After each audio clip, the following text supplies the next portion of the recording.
Hello friends, good morning. Welcome to medical biology classes.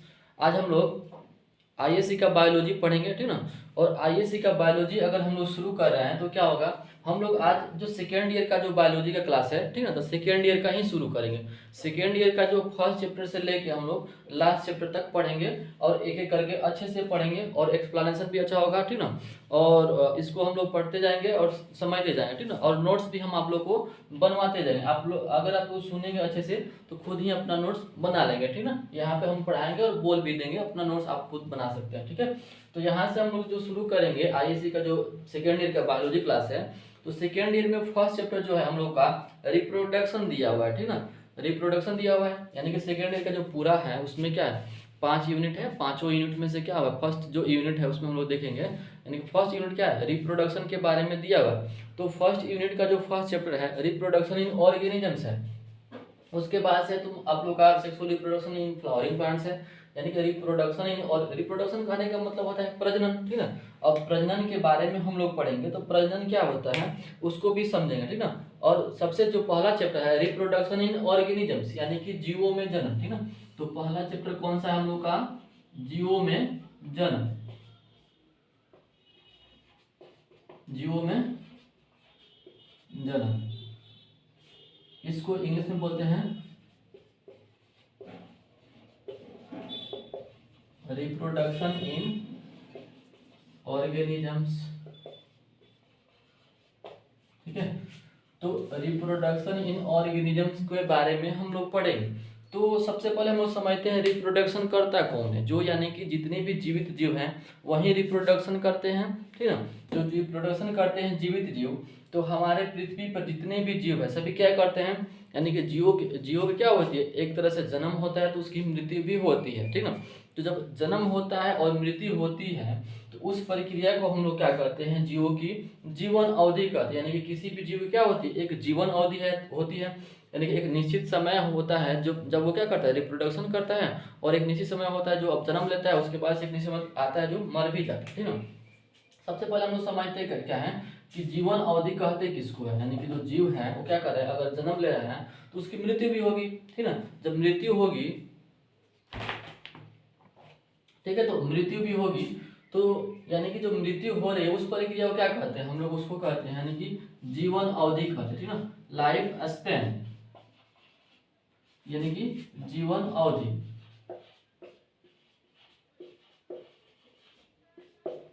तो कोई भी जीव क्या करता है, जन्म लेता है, उसके बाद से क्या होता है, उसमें वृद्धि होती है, विकास होती है, उसके बाद से वो वयस्क होता है, वयस्क होने के बाद क्या होगा, उसमें जन्म की प्रक्रिया शुरू होगी, ठीक ना। जन्म होगा, फिर क्या आएगा, बुढ़ापा आएगा, और एक समय ऐसा आएगा कि व्यक्ति की मृत्यु हो जाएगी, ठीक ना। तो इस यानी कि एक तरह से हम लोग देखें, जन्म और मरने के बीच की अवधि को हम लोग क्या कहते हैं, जीवन अवधि कहते हैं। लेकिन इसको हम लोग परिभाषित करना होगा तो क्या कहेंगे, जीवों के जन्म से लेकर, ठीक ना, जीवों के जन्म से लेकर उसके प्राकृतिक मृत्यु तक के बीच की अवधि को हम लोग जीवन अवधि कहते हैं, ठीक ना। ठीक है, तो यानी कि हम लोग लिख सकते हैं जीवों के जन्म से लेकर उसके प्राकृतिक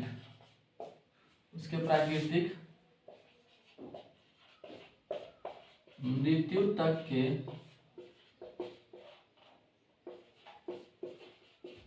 बीच की अवधि जीवन अवधि कहलाती है।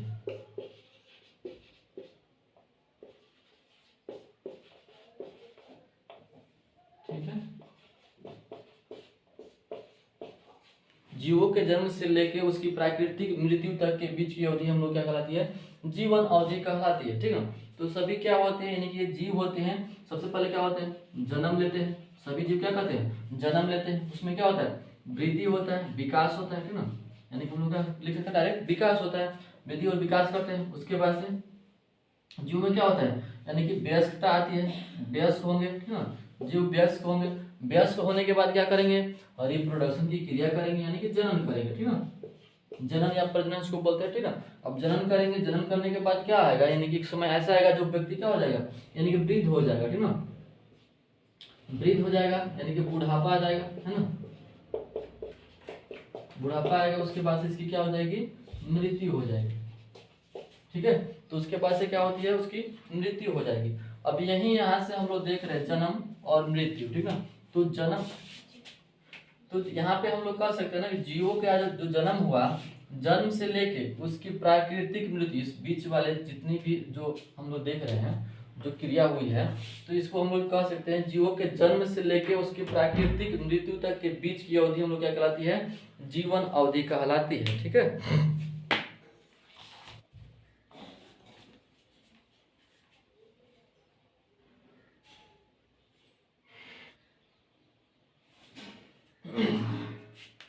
चलिए अब यहाँ पे हम लोग जीवन अवधि के बारे में समझ लिए। तो सभी जीव क्या होते हैं, एक समान जीवन जीते हैं? तो सभी जीव एक समान जीवन नहीं जीते हैं, क्योंकि क्या होते हैं, सभी जीवों की जो प्रजातियां होती है उसकी जीवन अवधि अलग अलग होती है। ठीक है, तो इसको हम लोग लिख सकते हैं जो, यानी कि हम लोग ऐसे बोल सकते हैं, ठीक है, सभी जीवों की जो जीवन अवधि होती है अलग अलग होती है। और क्या करते हैं, सभी जो कुछ जो जीव होते हैं, यानी कि कुछ जो जीव होते हैं जो क्या होते हैं, एक समान दिखते हैं, लेकिन क्या होते हैं, उनकी जीवन अवधि क्या होती है, अलग अलग होती है। ठीक है, उसकी क्या होता है, यानी कि हम लोग कह सकते हैं ना कि जीवों का जो जीवन है उसके शरीर के आकार पर निर्भर नहीं करता है। ठीक ना, तो जीवों का जो जीवन अवधि होती है उसके आकार पर निर्भर नहीं करता है। तो कुछ जीवों की जीवन अवधि हम लोग लिख सकते हैं। ठीक ना, तो कुछ जीवों का जीवन अवधि के बारे में हम लोग देख लेते हैं कि कितने जीव जो होते हैं ऐसे जीते हैं। ठीक ना, तो कुछ जीव में अगर हम लोग देखें, अगर कौवा का हो गया या फिर कौवा जिसको हम लोग बोलते हैं, और क्या बोलते हैं, पैरोट, तोता। ठीक ना, तो दोनों का साइज देखें तो लगभग सेम होता है, कुछ मतलब डिफरेंट होता है। लेकिन अगर जो दोनों का लाइफ देखा जाए तो कौवा कितना दिन जिएगा, यानी कि कौवा को अगर हम लोग देखते हैं तो उसका लाइफ होता है 15 वर्ष। ठीक ना, 15 वर्ष। और वहीं अगर तोता का लाइफ देखें, ठीक ना, जो तोता होता है तो तोता का जीवन अवधि कितना होता है, 140 वर्ष हो जाता है। कैसे हो जाता है, यानी कि तो दोनों का साइज एक समान लगभग है, लेकिन क्या होता है, दोनों के एज में क्या है, बहुत सारा डिफरेंट है। यानी कि हम लोग देख रहे हैं ये 15 ही वर्ष जीता है कौवा, और तोता क्या होता है 140 वर्ष जी रहा है। ठीक ना, उसके बाद से अगर हम लोग देखें कुछ जो जीव है, जैसे कि हाथी हो गई। ठीक ना, अब हाथी की जो जीवन अवधि होती है, हाथी की जीवन अवधि क्या होती है, 60 से 75 वर्ष। ठीक ना, 60 से 75 वर्ष, या फिर 90 वर्ष भी दिया जाता है। ठीक ना, 60 से 75 वर्ष। और घोड़ा का जो जीवन अवधि क्या होता है, घोड़ा का 50 से 60 वर्ष। ठीक है, और ह्यूमन यानी कि मानव का जीवन होता है 60 से 65 वर्ष या 60 से 70 वर्ष भी दिया। ठीक है, 60 से 70 वर्ष दिया रहता है। ठीक ना, तो ह्यूमन के बारे में नहीं लिख रहे अभी। ठीक ना, सिर्फ इसी के बारे में अभी हम लोग पढ़े। ठीक ना, अब यहाँ पे अगर हम लोग देखें टॉर्टोइज, जिसको कुछ कछुआ बोलते हैं। ठीक ना, कछुआ भी हाथी से छोटा है, लेकिन कितना वो जीता हो, 100 से 150 वर्ष। ठीक ना, इसका जो जीवन होता है 100 से 150 वर्ष होता है। वहीं अगर हम लोग बात करें, चलिए इधर देखते हैं, वहीं अगर हम लोग बात करें क्या होती है, गाय होता है। गाय का जो जीवन अवधि कितना होता है, 25 वर्ष। ठीक है, कुत्ते का जीवन अवधि क्या होता है, 25 वर्ष। ठीक है, और केला का जो जीवन अवधि क्या होता है, इसका भी 25 वर्ष। ठीक है, 25 वर्ष। अब यहाँ पे कुछ जो छोटे छोटे जो जीव होते हैं, जैसे कि हम लोग बोलते हैं तितली। तितली कितना दिन जीती है, 1 से 2 सप्ताह। ठीक ना, 1 से 2 सप्ताह। वही है आप लोग का, तितली के अलावा क्या होती है, एक मक्खी भी होती है। ठीक ना, जिसको हम लोग बोलते हैं घरेलू मक्खी। तो घरेलू मक्खी का जो जीवन अवधि होता है 1 मंथ, यानी कि 1 महीना। ठीक है, घरेलू मक्खी का जो जीवन अवधि होता है 1 महीना। और क्या होती है, फल मक्खी होती है, फल मक्खी, उसका जो जीवन अवधि होता है, इसका भी क्या होता है 1 महीना ही होता है। ठीक है, फल मक्खी का भी जीवन अवधि क्या होता है, 1 महीना होता है। और कुछ जो जीव है, ठीक है, अगर देखें तो धान और गेहूं का क्या होता है, जो प्लांट से धान और गेहूं, उसका क्या होता है 3 से 4 महीने की जीवन अवधि होती है उसकी। ठीक है, तो ये है कुछ जो जीवों की जो जीवन अवधि है, उसको हम लोग लिख दिए हैं। आप लोग लिखना चाहे तो लिख लीजिएगा। ठीक है, चलिए आगे हम लोग शुरू करते हैं। अगर हम लोग देखें, सभी क्या है, एक तरह से जीव है, तो जीव ही क्या कर रहे हैं, रिप्रोडक्शन की प्रक्रिया कर रहे हैं, ठीक ना। और जीवों में क्या होता है, एक जीवों का एक अलग लक्षण ही होता है जिसको हम लोग क्या करते हैं, यानी कि हम लोग उसको क्या बोलते हैं, सजीव बोलते हैं और निर्जीव बोलते हैं, ठीक ना। तो हम लोग देखें तो सजीव और निर्जीव अलग अलग होते हैं, और कैसे होते हैं, अलग अलग एक दूसरे से, ठीक ना। तो सजीवों में क्या होता है, जो सजीव यानी कि अगर हम लोग कह रहे हैं सजीव है, तो सजीव कैसे कह रहे हैं कि सजीव है, तो सजीव क्या करते हैं, सजीव यानी कि अगर जन्म ले रहा है सजीव क्या करता है, तो उसमें रिप्रोडक्शन की प्रक्रिया हो रही है, ठीक ना। और सजीवों में क्या होता है, एक तरह से सजीव क्या होता है, सजीव में क्या होता है, सेल पाया जाता है और सेल स्ट्रक्चर पाए जाते हैं। सेल में क्या पाया जाता है, प्रोटोप्लाज्म पाए जाते हैं। जो निर्जीव होता है उसमें सेल नहीं होता है, ठीक ना, वो क्या होता है, डेड कर जाता है, उसमें सेल स्ट्रक्चर नहीं पाया जाएगा। और जो सजीव होंगे यानी कि रेस्पायरेशन करेंगे, रेस्पायरेशन यानी कि श्वसन की क्रिया होती है, उसमें उसमें क्या होता है, डाइजेशन की क्रिया होती है, यानी कि चल और क्या करता है, वो खाना भी खाता है और चलता भी है, यानी कि सांस भी लेता है। उसके बाद से उसमें सेंसिटिविटी होती है, यानी कि उसमें सेंसिटिविटी कहने का मतलब क्या होता है, उसमें सेंसेशन यानी कि उसको छुएंगे तो हम लोग क्या हो जाएगा, उसको अनुभव होता है, ठीक ना। और यानी कि जो निर्जीव होगा उसको छूने या न छूने से कोई फर्क नहीं पड़ेगा, ठीक ना। और क्या करता है, जीव क्या करता है, रिप्रोडक्शन की प्रक्रिया भी करता है। रिप्रोडक्शन की प्रक्रिया करके यानी कि एक जीव दूसरे जीव को क्या करता है, यानी कि उत्पन्न करता है, ठीक ना। तो हम लोग को पढ़ना किसके बारे में है, रिप्रोडक्शन के बारे में ही पढ़ना, ठीक है। तो सबसे पहले रिप्रोडक्शन के बारे में पढ़ना है हम लोग को। तो रिप्रोडक्शन की हम लोग देख लेते हैं, रिप्रोडक्शन कहते हैं किसको, ठीक ना। तो रिप्रोडक्शन को ही शुरू करते हैं हम लोग। रिप्रोडक्शन यानी कि हमारे पृथ्वी पर जो जीव है, ठीक ना, जनन या इसको हम लोग क्या कहते हैं, प्रजनन कहते हैं, ठीक ना, जनन या प्रजनन। हमारे पृथ्वी पर 1,70,00,000 प्रजातियां पाई जाती हैं, नहीं जीवों की प्रजातियां पाई जाती है, ठीक ना।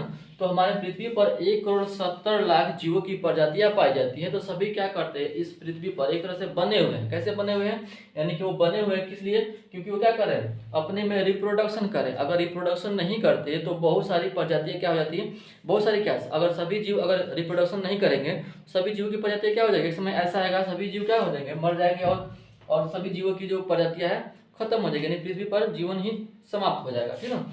तो ये क्या करता है, जीवन अगर हम लोग अगर जीवन को बनाए रखना है अगर पृथ्वी पर, तो इसके लिए क्या जरूरी है, हम लोग को रिप्रोडक्शन जरूरी है, ठीक ना। तो रिप्रोडक्शन हम लोग सबसे पहले देखते हैं कि कहते कैसे किसको है, ठीक ना।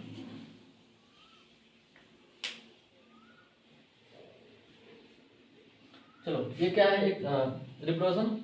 सबसे पहले हम लोग देखते हैं कि सबसे पहले देखते हैं हम लोग कि रिप्रोडक्शन कहते किसको है, ठीक ना। तो रिप्रोडक्शन अगर हम लोग कहेंगे तो रिप्रोडक्शन क्या है, एक तरह से जैविक प्रक्रिया है। जैविक यानी कहने का मतलब जो ऑटोमेटिक होने वाली प्रक्रिया है, ठीक ना। तो जैविक प्रक्रिया, तो इसमें हम लोग कहेंगे वैसा प्रक्रिया, वे जैविक प्रक्रिया, सॉरी इसको हम लोग कह सकते हैं वैसा जैविक प्रक्रिया जिसमें एक जीव अपने समान संतति को उत्पन्न करता है, उसे हम लोग क्या कहते हैं, रिप्रोडक्शन कहते हैं, ठीक ना। वैसा जैविक प्रक्रिया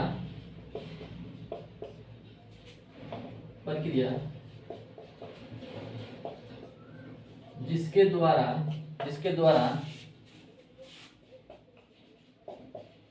एक जीव अपने समान संतति, ठीक है, संतति करने का मतलब उसका बच्चा, ठीक ना, इसको ऑफ स्प्रिंग भी बोलते हैं, ठीक ना, ठीक है। वैसा जैविक प्रक्रिया जिसके द्वारा एक जीव अपने समान संतति उत्पन्न करता है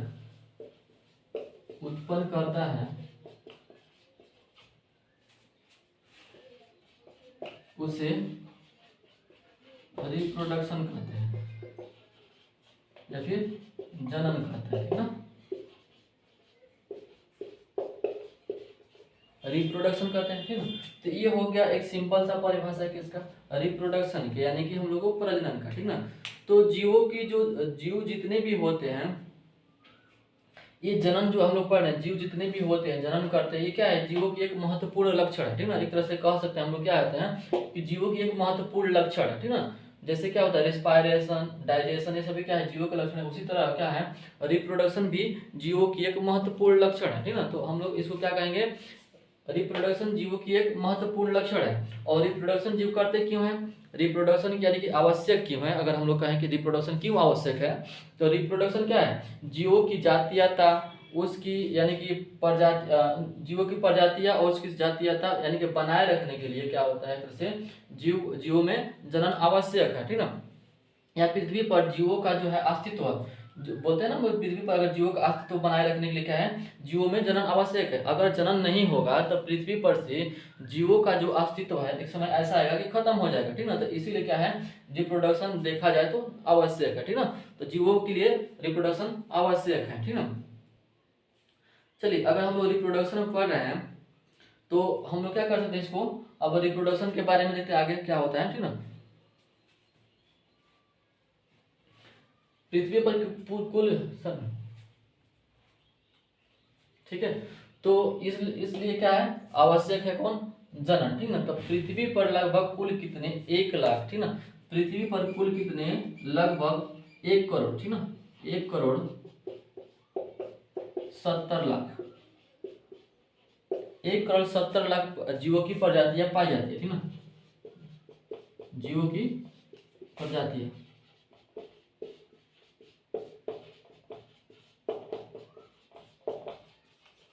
अभी तक जो ज्ञात है, यानी कि जो साइंटिस्ट लोगों ने अभी तक जो ज्ञात किया है, 1 करोड़ 70 लाख जीवों की प्रजातियों को ज्ञात किया है पृथ्वी पर, ठीक ना। तो 1 करोड़ 70 लाख जो जीवों की प्रजातियां सभी क्या करते होंगे, रिप्रोडक्शन करते होंगे। अगर रिप्रोडक्शन सभी नहीं करेंगे तो क्या हो जाएंगे, एक समय ऐसा आएगा कि सभी की प्रजातियों की सभी जीव जो है क्या हो जाएंगे, यानी कि विलुप्त हो जाएंगे, ठीक ना। तो विलुप्त हो जाएंगे, तो इसीलिए क्या है, रिप्रोडक्शन आवश्यक है। तो अब रिप्रोडक्शन को हम लोग क्या करते हैं, 2 भागों में बांट देते हैं, ठीक ना। रिप्रोडक्शन को सबसे पहले इसका देखते हैं टाइप्स कितना होता है, ठीक है। रिप्रोडक्शन का टाइप्स हम लोग देख लेते हैं कितने भागों में बांटा गया है, इसको मिलाते हैं, ठीक ना।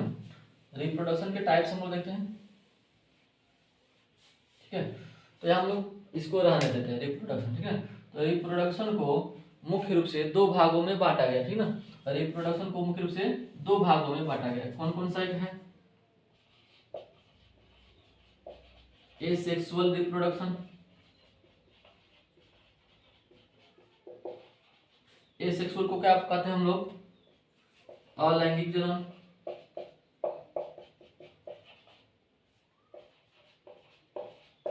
ठीक है। दूसरा क्या होता है, सेक्सुअल रिप्रोडक्शन,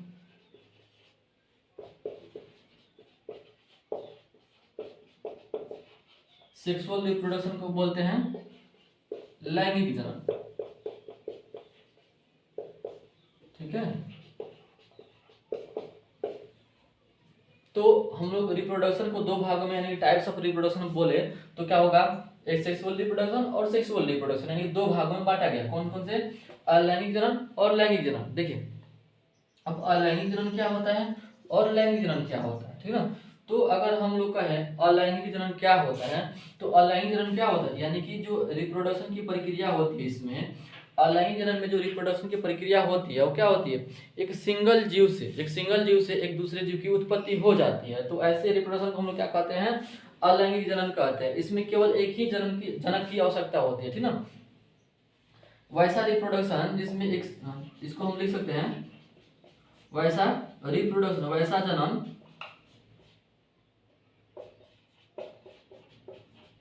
जिसमें एक अकेला जीव अपने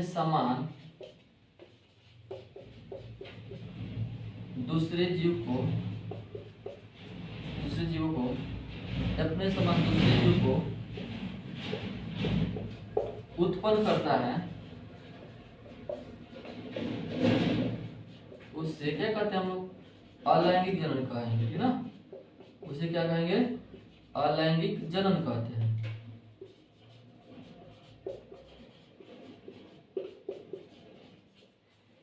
यानी कि इसमें हम लोग क्या देखें कि एसेक्सुअल रिप्रोडक्शन में क्या हो रहा है, अलैंगिक जनन में वैसा जनन जिसमें एक अकेला जीव अपने समान दूसरे जीव को उत्पन्न करता है, उसे हम लोग अलैंगिक जनन कहते हैं, ठीक ना। यानी कि इसमें क्या, एक ही जीव से दूसरे जीव की उत्पत्ति हो जा रही है, यानी कि पेरेंट्स जो है ना, इसमें 2 पेरेंट्स की आवश्यकता नहीं पड़ रही है, एक सिंगल जीव से दूसरे जीव की उत्पत्ति हो जा रही है। अब ये क्या होते हैं, ऐसे जो जीव होते हैं यानी कि जो सिंगल पेरेंट से एक दूसरे जीव की उत्पत्ति होती है, ऐसे जीव क्या होते हैं यानी कि अपने जनक के समान होते हैं, हूबहू, यानी कि जैसा उसका मतलब उसका जैसा उसको कहते हैं ना, जैसे उसके पिता होंगे वैसे उसका बेटा होगा, तो सेम टू सेम क्या होगा, दोनों एक समान होंगे, ठीक ना। तो इसमें क्या होता है, विभिन्नताएं नहीं आती है, ठीक ना। अब इसको हम लोग कह सकते हैं क्या, इसमें विभिन्नताएं नहीं आती है, ठीक ना, इसमें विभिन्नताएं नहीं पाई जाती है।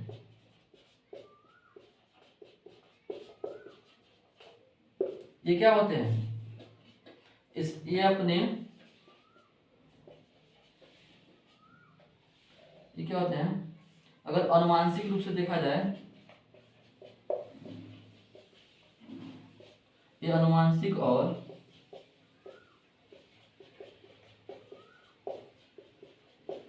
बाह्य रूप से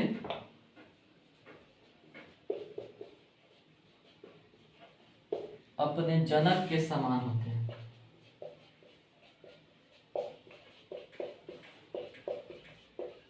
ये अनुवांशिक और बाह्य रूप से क्या होते हैं, अपने जनक के समान होते हैं, ठीक ना। अब अपने जनक के समान है तो इसको हम लोग क्या कहते हैं, अब ऐसे जीव को हम लोग क्या कहते हैं, ऐसे जीव को हम लोग क्या कहते हैं जो अनुवांशिक और क्या होते हैं बाह्य रूप से जनक समान है, तो उसको हम लोग क्या कहते हैं, क्लोन कहते हैं। तो ऐसे जीव को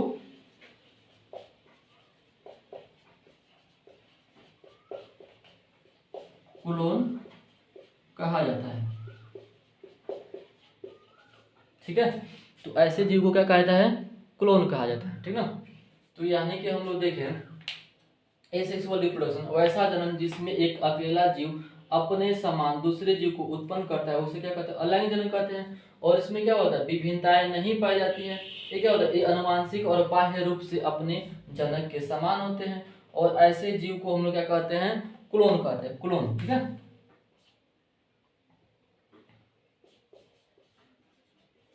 ऐसे जीव को हम लोग क्लोन कहते हैं, ठीक। चलिए ठीक है, अब हम लोग देखते हैं किसको, यानी कि लैंगिक जनन को। तो लैंगिक जनन किसको कहेंगे, तो लैंगिक जनन में क्या होता है ना, यानी कि दो विपरीत लिंग वाले जीव साथ यानी कि इसमें भाग लेते हैं, ठीक ना। लैंगिक जनन क्या होती है, वैसा वैसा मतलब इसको हम लोग कह सकते हैं जनन, माने जनन की वैसी प्रक्रिया, ठीक ना, जिसमें क्या होते हैं दो अलग मतलब दो विपरीत लिंग वाले जीव भाग लेते हैं और क्या करते हैं, अपने समान एक दूसरे जीव की उत्पत्ति करते हैं, उसे हम लोग क्या कहते हैं, लैंगिक जनन कहते हैं, ठीक ना।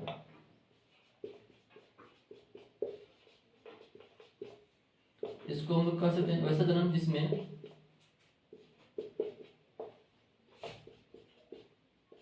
दो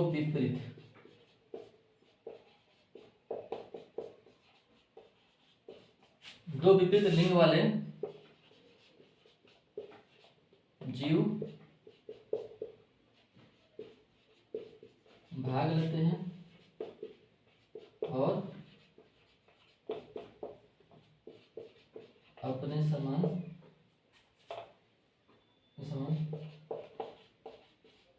संतति को उत्पन्न करते हैं, उसे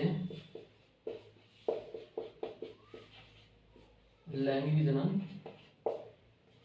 कहा जाता है,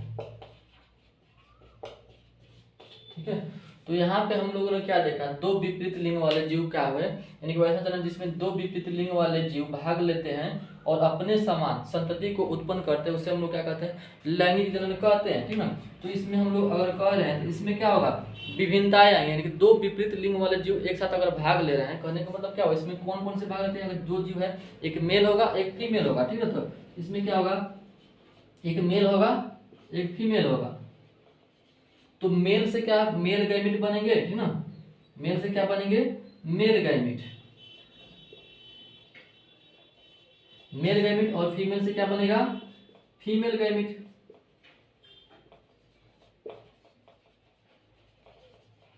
यानी कि मेल से जो बना, मेल यानी कि जो नर है और मादा है, नर से नर युग्मक और मादा से मादा युग्मक, और दोनों का क्या होता है, संलयन होता है, दोनों क्या होते हैं, संलयित होते हैं, तो क्या बनता है, जाइगोट का निर्माण होता है, ठीक ना, तो जाइगोट का निर्माण होता है।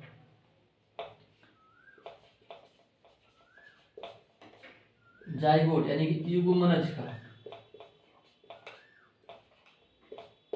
और युग्मनज क्या करता है, वृद्धि और विकास करके एक नए यानी कि भ्रूण का निर्माण होता है, और भ्रूण से क्या करता है, एक बच्चे की उत्पत्ति होती है, ठीक है। तो ये प्रक्रिया होती है किसमें, लैंगिक जनन में। इसको हम लोग डिटेल में पढ़ेंगे आगे, ठीक ना, सिर्फ हम लोग क्या देख रहे हैं, ओवरव्यू देख रहे हैं अभी, सिर्फ इसको समझ रहे हैं, ठीक ना। आगे हम जब लोग पढ़ेंगे तो इसको अच्छे से पढ़ेंगे, ठीक ना। तो ये हो गया हम लोग को ये क्या होता है, लैंगिक जनन के द्वारा उत्पन्न करने वाली प्रक्रिया, ठीक ना, जीवों को उत्पन्न करने वाली प्रक्रिया। अब यहाँ पे हम लोग देख रहे हैं क्या हो रहा है, इसमें विभिन्नताएं नहीं आ रही है, लेकिन इसमें क्या हो जाएंगी, विभिन्नताएं आएंगी, ठीक ना। तो जो जीव होते हैं लैंगिक जनन द्वारा जो जीव उत्पन्न होते हैं उसमें क्या आती है, विभिन्नताएं आती है। विभिन्नताएं आने का मतलब क्या होता है, उसमें कुछ न कुछ परिवर्तन हो जाता है, वो अपने जनक के समान, मतलब अपने जनक के समान, अपने पेरेंट्स के समान, मतलब हूबहू नहीं होते हैं, कुछ न कुछ उसमें क्या होता है, परिवर्तन होते रहते हैं, यानी कि सेम टू सेम नहीं रहेंगे, ठीक ना। तो इसमें क्या हो जाएगा, इसमें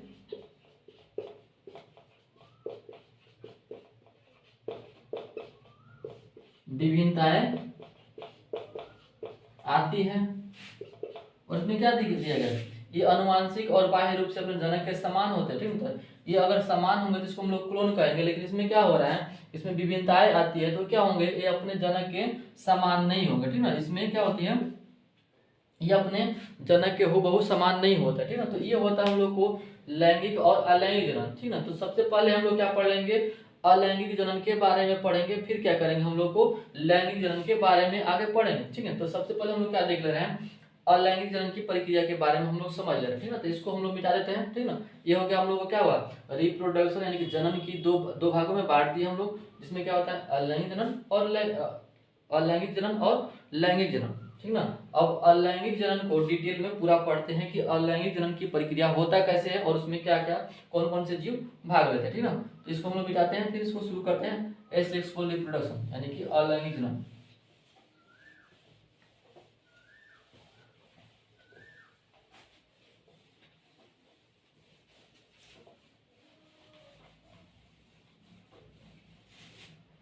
चलिए ठीक है,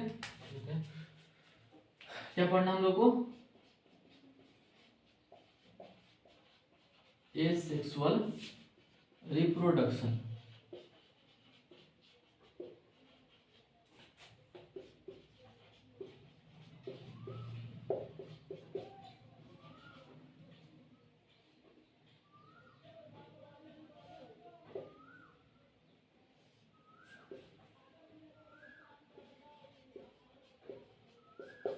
ठीक है, हम लोग को पढ़ना है एसेक्सुअल रिप्रोडक्शन यानी कि अलैंगिक जनन। तो अलैंगिक जनन हम लोग देख लेते हैं कि किसको कहते हैं, अलैंगिक जनन, ठीक ना। तो ऐसा जनन जिसमें क्या होता है, सिर्फ एक ही जनक क्या होता है, रिप्रोडक्शन की प्रक्रिया में भाग लेता है, उसे हम लोग क्या कहते हैं, अलैंगिक जनन कहते हैं। और अलैंगिक जनन द्वारा जो उत्पन्न जो जीव होते हैं वो सभी क्या होते हैं, अपने हूबहू जनक के समान होते हैं, जिसे हम लोग क्या कहते हैं, क्लोन कहते हैं, ठीक ना। तो अलैंगिक जनन द्वारा जो उत्पन्न जीव होते हैं उसे हम लोग क्या कहते हैं, क्लोन कहते हैं, ठीक ना। तो जब क्लोन कहते हैं तो इसको हम लोग देखते हैं मेथड ऑफ अलैंगिक यानी कि हम लोग का अलैंगिक जनन की प्रक्रिया, ठीक ना, या अलैंगिक जनन की विधियां हम लोग कहते हैं, ठीक ना। तो मेथड ऑफ एसेक्सुअल रिप्रोडक्शन हम लोग देख लेते हैं। तो अलैंगिक जनन की जो विधियां होती हैं कितने प्रकार की होती है, ठीक ना। तो इसकी कौन कौन सी विधियां होती है, मेथड, ठीक ना, डायरेक्ट हम लिख दे रहे हैं मेथड, ठीक है, मेथड। तो मेथड ऑफ एसेक्सुअल रिप्रोडक्शन हम लोग पढ़ेंगे, ठीक ना, या अलैंगिक जनन की विधियां पढ़ेंगे, तो ठीक है। तो अलैंगिक जनन की जो विधियां होती हैं अलग अलग प्रकार से क्या होती है, अलैंगिक जनन की प्रक्रिया होती है, इसको हम लोग क्या कर दिए हैं, अलग अलग भागों में डिवाइड कर दिया गया है, ठीक ना। तो सबसे पहले हम लोग देख लेते हैं अलैंगिक जनन की विधियां कौन कौन सी होती है, ठीक है। तो देखिए अलैंगिक जनन की जो विधियां होती है इसमें, इसको हम लोग क्या करेंगे, एक सिंगल यानी कि एक ही क्या करते हैं इसमें डिवाइड करके इसी से साथ समझ लेते हैं हम लोग, ठीक है।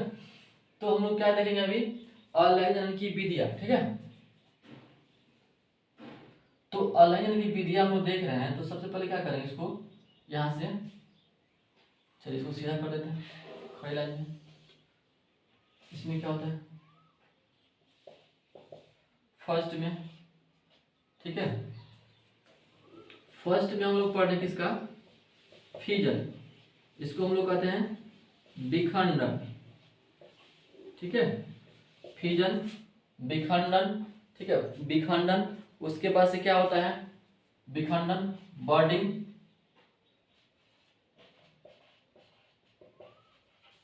बर्डिंग को बोलते हैं मुकुलन,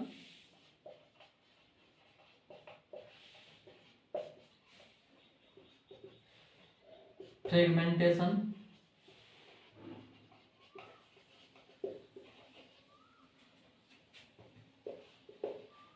ठीक है,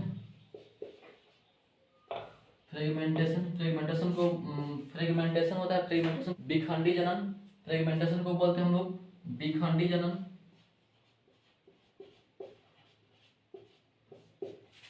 उसके बाद आता है रीजनरेशन, इसको बोलते हैं पुनरुद्भवन, पुनरुद्भवन, ठीक है, पुनरुद्भवन। दूसरा अगला क्या आता है, spore formation, spore formation,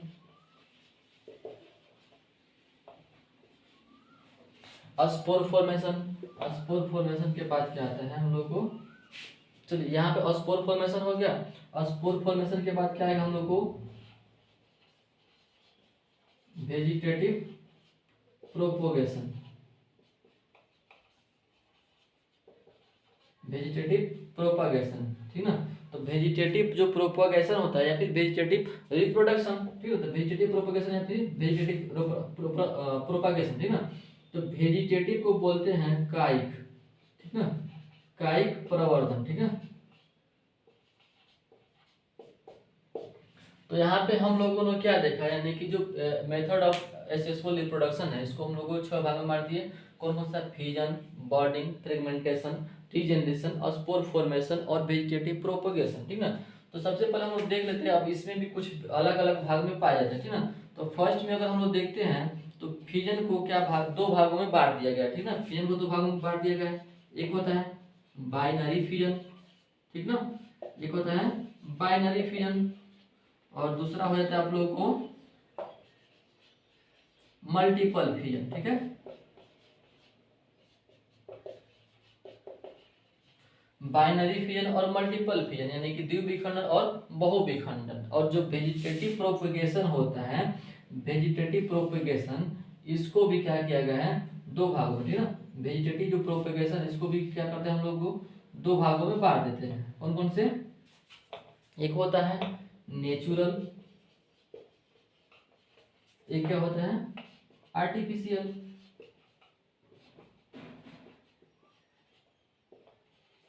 artificial, ठीक ना। तो नेचुरल वेजिटेटिव प्रोपगेशन, ठीक ना, नेचुरल वेजिटेटिव प्रोपगेशन, और क्या हो जाएगा आर्टिफिशियल वेजिटेटिव प्रोपगेशन। तो नेचुरल में क्या होता है, यानी कि कोई जो प्लांट्स होता है जो क्या करता है, अपने आप क्या होता है ना, उसके जड़ से निकल जाएगा, उसके डाली से निकल जाएगा, तो उसको हम लोग कहेंगे नेचुरल। अगर आर्टिफिशियल है तो आर्टिफिशियल में हम लोग क्या करते हैं, अगर हम लोग को कुछ काट के यानी कि डाली को दूसरे जगह लगाना होता है, या फिर उसको क्या करते हैं, हम लोग बोलते हैं ना कलम लगाते हैं, उसको बांध लगाते हैं, तो सभी क्या आ जाएंगे आर्टिफिशियल में आ जाएंगे, ठीक ना। अब यहाँ पे हम लोग क्या किए, यानी कि एसेसुअल रिप्रोडक्शन के मेथड्स को पढ़ लिए और इसको डिवाइड भी कर लिए, ठीक ना। अब इसके बारे में हम लोग कल पढ़ेंगे अच्छे से, ठीक ना। एक बार एक अच्छे से इसको व्यू कर लेंगे, कौन सा फिजन किसको कहते हैं, बर्डिंग किसको कहते हैं, फ्रेगमेंटेशन, रीजनरेशन और स्पोर फॉर्मेशन किसको कहते हैं, ये सभी चीजें कल हम लोग पढ़ लेंगे, ठीक है ना। आज के लिए बस इतना ही, थैंक यू, धन्यवाद।